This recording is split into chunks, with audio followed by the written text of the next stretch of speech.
Supaya ngobrol juga jelas karena ada mic.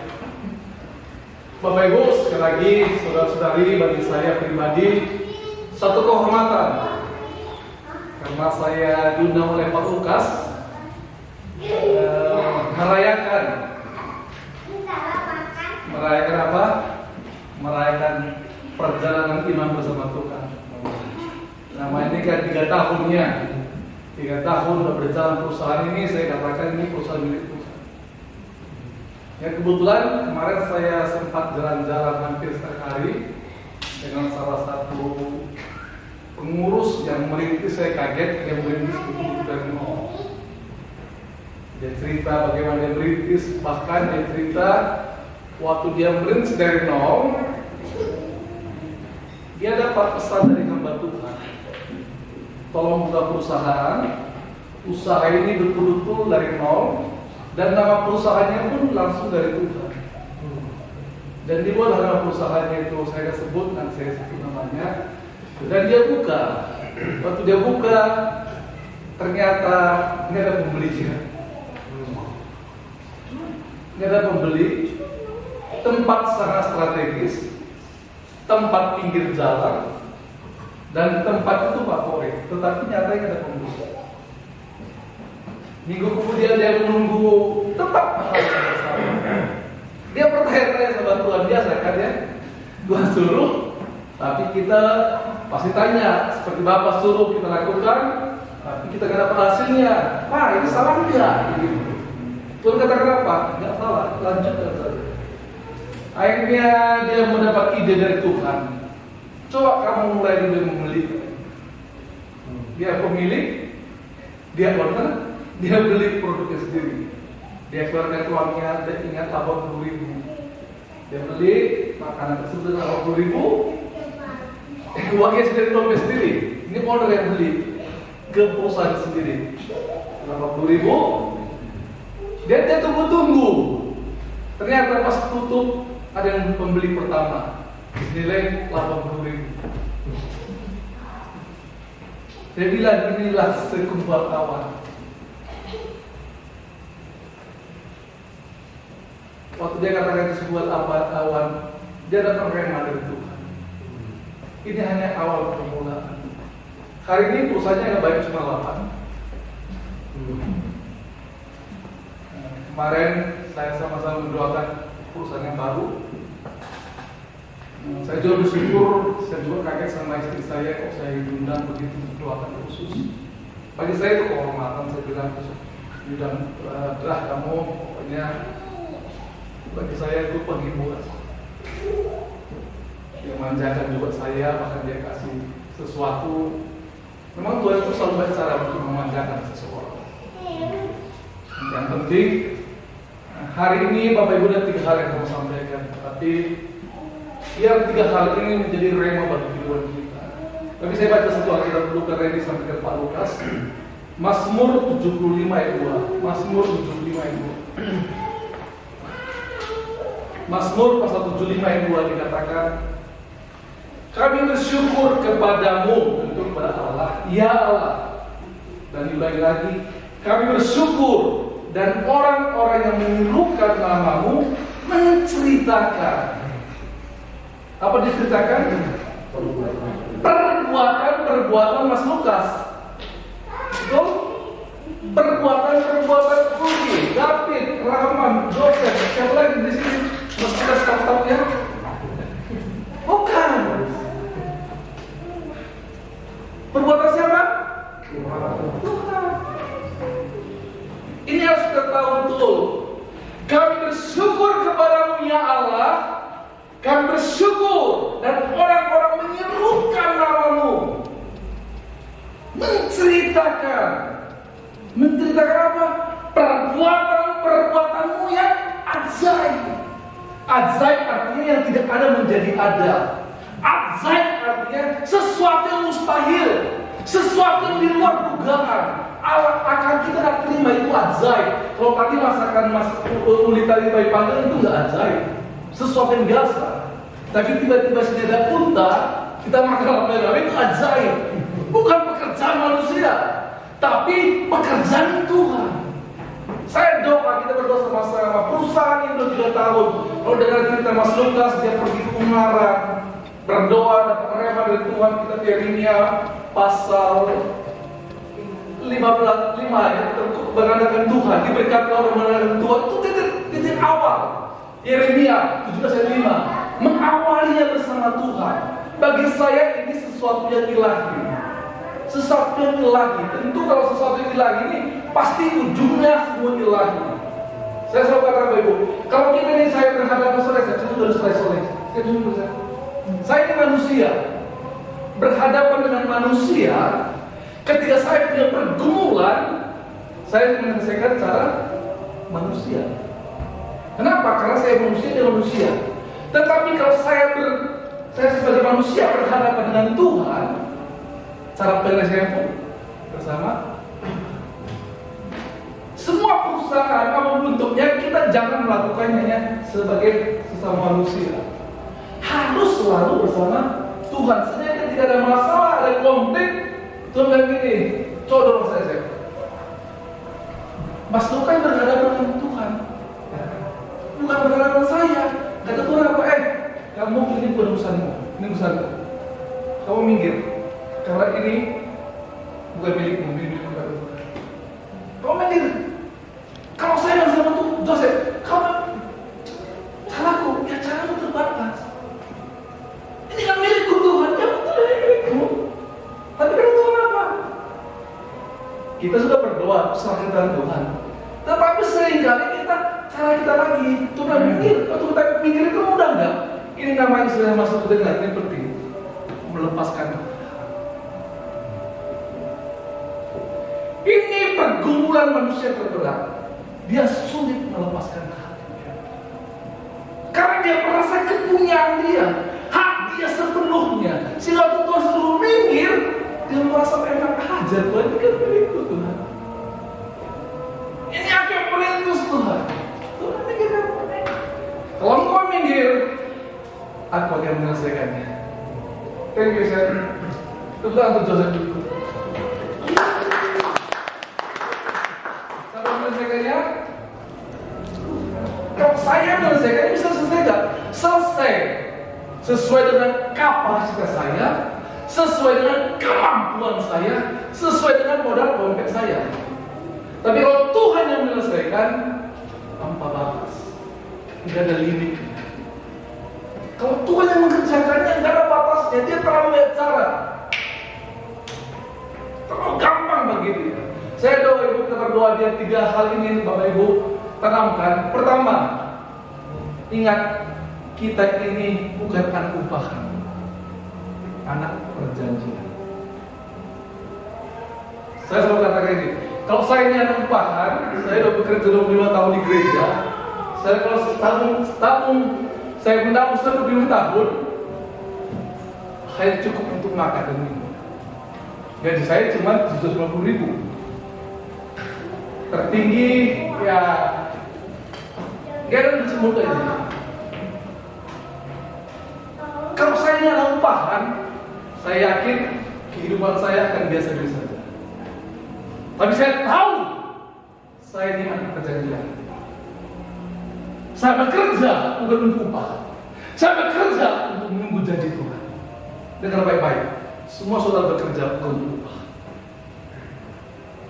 Bekerjalah untuk menunggu janji Tuhan. Kalau janji Tuhan itu yang memberi bukan Mas Lukas, bukan Tuhan. Mas Lukas punya pos, Tuhan terlalu banyak pos. Dia terlalu banyak penggada, dia terlalu banyak malaikat-malaikat. Selalu jadi saya ngomong sampai hari ini, Sandra Lena kembali ke Kalimantan. Ini perusahaan kebesaran kamu. Ini Oli. Dia selalu tanya gaji kamu berapa. Saya sebut dia geleng-geleng kepala. Rata-rata staff saya itu minimal gajinya sekian. Kamu kok nggak sampai level tersebut gajimu? Saya bilang, saya ini bukan anak upahan. Kalau saya orang upahan, saya bekerja secara upahan. Tapi saya tahu, saya ini anak perjanjian.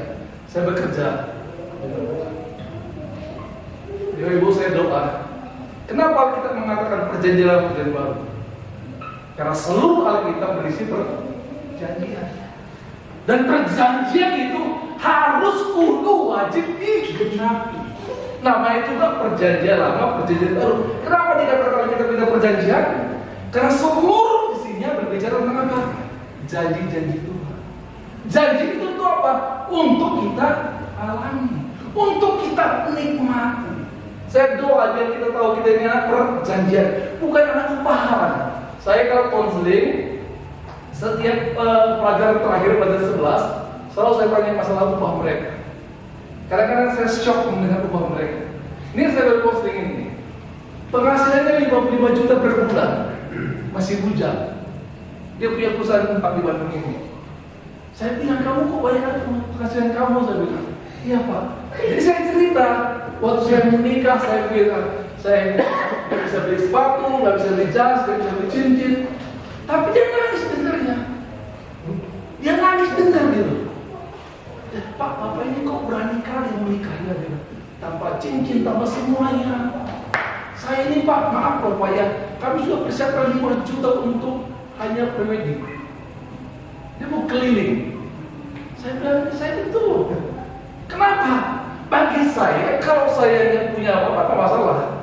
Karena Tuhan akan mencukupkan. Ada juga yang bisa saya konseling, saya tanya banyak wajib hukumnya. Setiap konseling sama saya, wajib hukumnya mereka memberitahu penghasilannya. Ada penghasilannya 3 juta, begitu saya langsung nangis. Saya peluk orang tersebut. Saya kagum dengan kamu, kamu belikan langkah dengan iman. Pak, gajinya cuma 3 juta Pak.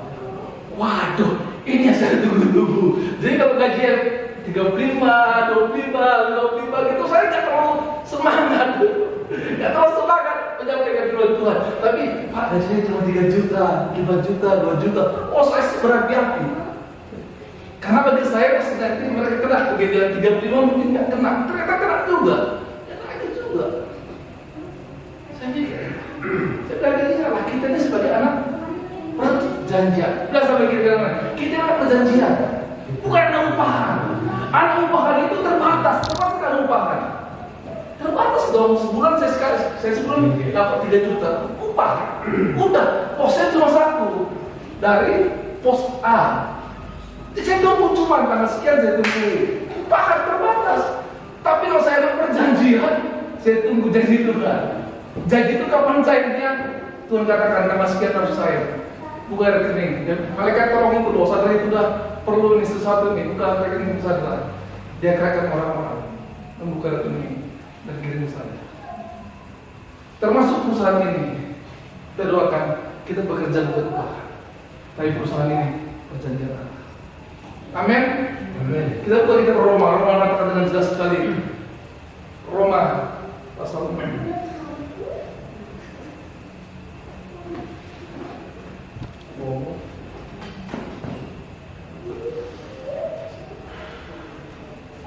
Sebentar.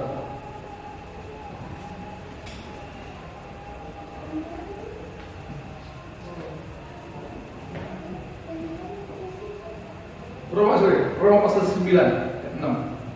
Roma pasal 9.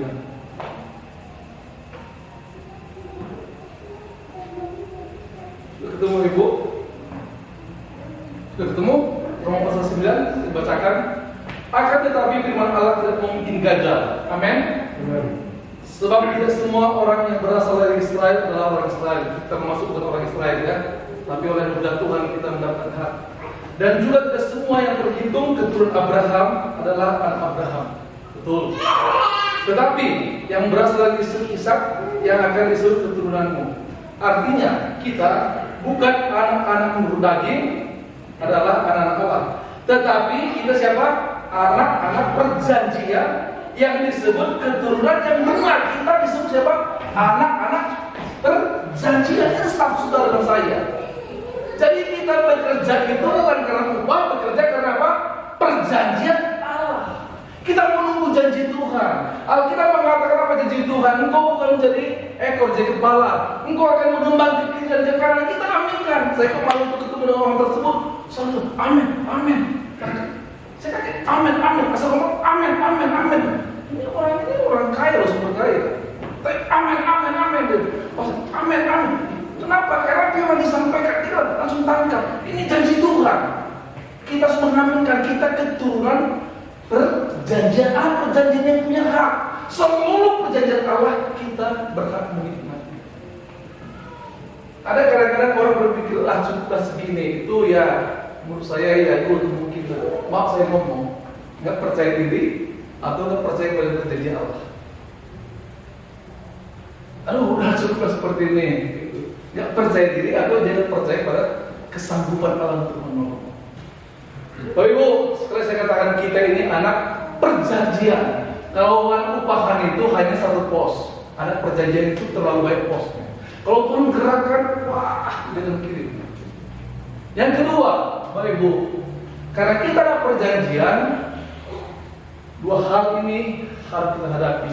Ada namanya sebuah realita, ada namanya sebuah kebenaran. Realita itu kita pakai dengan kacamata jasmani kita. Kebenaran itu kita pakai dengan kacamata iman. Realitanya memang seperti tadi saya bilang, bapak tersebut nggak ada yang laku.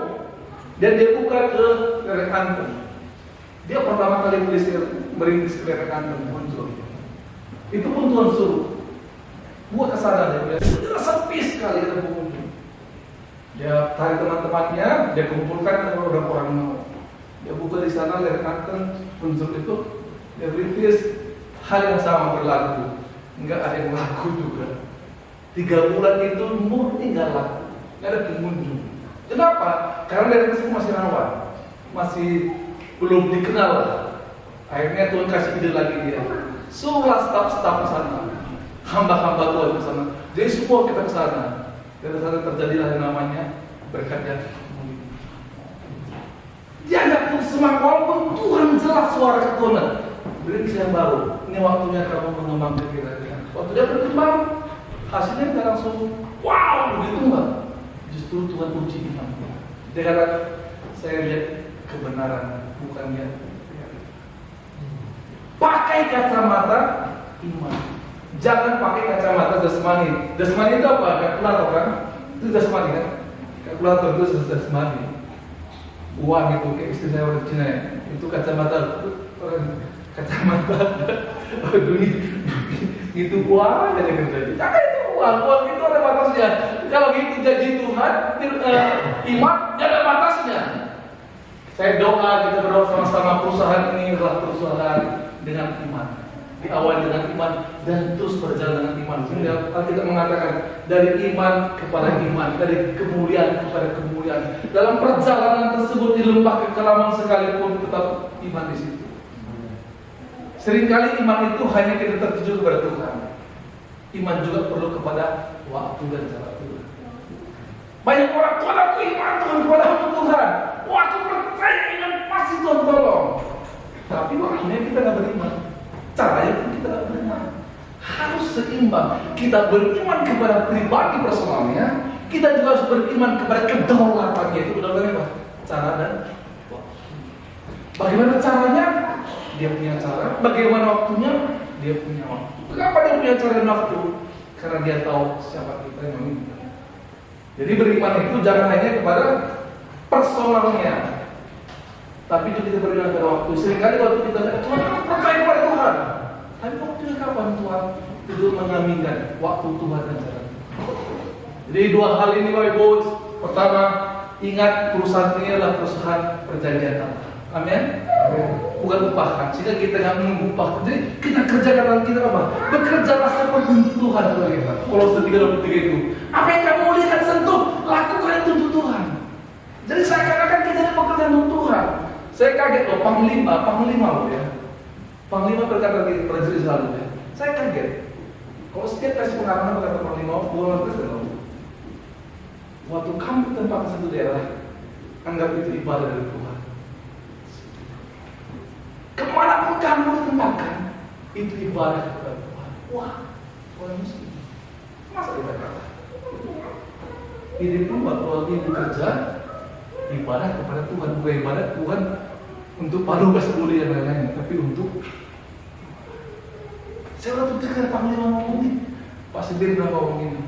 Kadang-kadang kita ini mana Kristen ya? Dia Kristen itu kita Kristen gitu.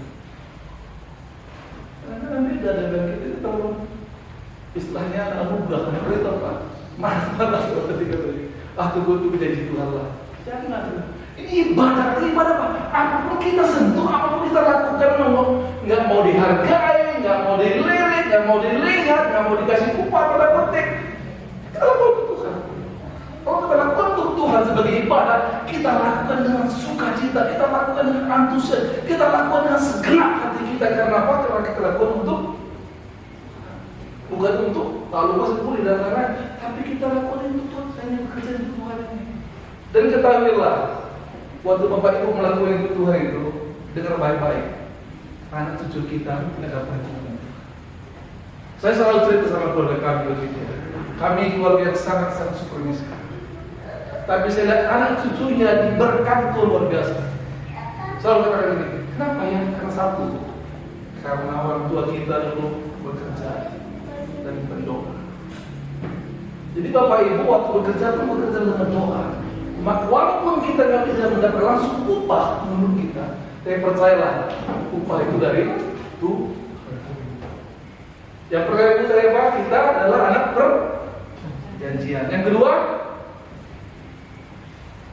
kita harus melihat, memisahkan kapan kita menggunakan realita dan kebenaran. Realitanya memang saat ini seperti pandemi, kondisi saat ini seperti sepi misalnya, itu realita. Tapi percayalah ada kebenaran, ada janji Tuhan di sana. Saya setiap hari Bapak Ibu, kebetulan depan rumah saya itu lihat gunung begitu ya. Karena ini awan, kita selalu menceritakan tentang perbuatan-perbuatan Tuhan. Sehingga bukan kata orang kata ayo, tapi kita sendiri mengatakan sungguh Tuhan. Bapak Ibu, sebelum saya akhiri 3 hal, ingatlah bekerjalah, bukan bekerja karena sebagai upahan. Kalau upahan, posnya cuma satu, ya bosnya siapa yang manusia? Waktu kita menghadapi realita, jangan lupa kita tetap menggunakan mata iman. Janji ialah itu ya datangnya. Daud mengatakan Mazmur 19, apa kata Daud? Tuhan, aku hanya bisa bersyukur karena aku pegang janji. Daud itu bertahan dalam menghadapi semua permasalahan, bergumul hidupnya, hanya satu katanya, karena aku berpegang pada perjanjian. Untuk kita, Tuhan sudah sediakan, tapi yang pasti untuk kita dan untuk anak cucu kita. Sebagai penutup, saya bacakan Mazmur 19 tadi.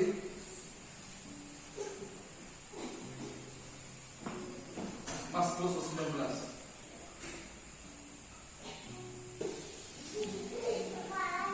Mazmur 19:11-23. Dalam hatiku aku menyimpan 119:11. Mazmur 119:11. Dalam hatiku aku menyimpan janjimu supaya aku jangan berdosa. Artinya apa di sini? Supaya jangan seperti bangsa Israel. Dia paling melihat mujizat Tuhan, tapi tetap ada bersungguh-sungguh di sini. Dalam masa-masa penantian dan perjalanan iman kita tidak ada bersungguh-sungguh di situ. Lagi kita bersuka cita, bersyukur kepada Tuhan, kita katakan Tuhan pertolonganku, Tuhan penolongku, Tuhan penolongku, Tuhan penolongku, Tuhan penolongku, Tuhan ada di pihakku, Tuhan bersamaku, Tuhan tidak pernah meninggalkanku. Sehingga mulut kita tetap bersyukur, menandakan kita menantikan